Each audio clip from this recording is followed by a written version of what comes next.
Welcome to my apartment. We've got the kitchen here on the left, and here we got a living room and my bedroom. So as we proceed to the living room, here's what I got my setup, and to briefly give you the dimensions. So the distance between this wall over here and the length of this wall is about 5.5 meters or 18 feet. The distance between those two walls are about 3 meters or 10 feet. And the height of my ceiling is about 2.3 meters. I'm just gonna step back. About 2.3 meters or about 7.5 feet. So I've got the backdrop over here on two stands. And one important thing to note is that stands take quite a bit of space. And if you want them sturdier, you want to spread out the legs a little bit more, they will take even more space. For example, when you take a look, I put them as far as I could possibly, like right to the wall, but they still take about 0.5 meter between where the wall actually is. So if you are able to put your backdrop or seamless paper onto the wall itself, it will save you a little bit of space. Now I've got here a background light, my reflector with a reflector holder and kind of a seating area, as well as my main light over here.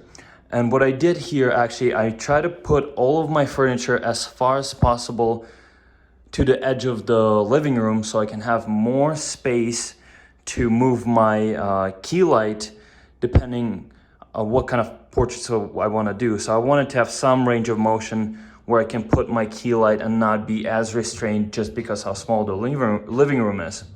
So I think that worked out fairly well for me. I've got a coat hanger here, so just a little coat rack for whenever people have a blazer, different shirt, a couple of different outfits. Comes in fairly handy.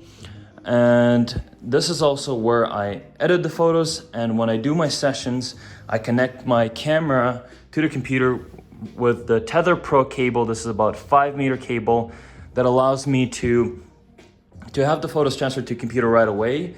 And during a session, periodically, we can take a look at the photos, adjust the poses, and kind of at the end of the photos, it allows me to have the person, the model or client select the photos that they like. So it helps me quite a bit.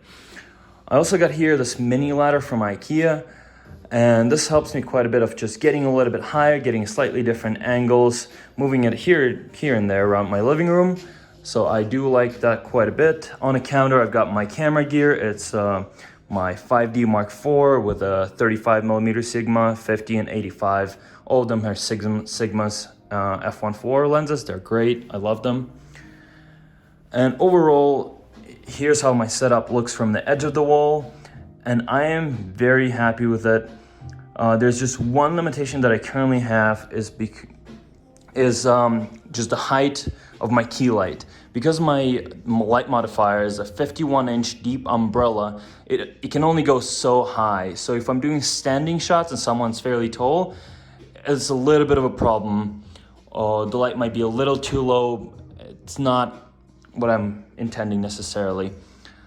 So one solution to that is just to get a smaller modifier, right? 51-inch for my apartment is probably the maximum that you would want. So I am getting a smaller modifier. But overall, I think I'm fairly happy with how this worked out. Yeah, please let me know if you have any questions or comments.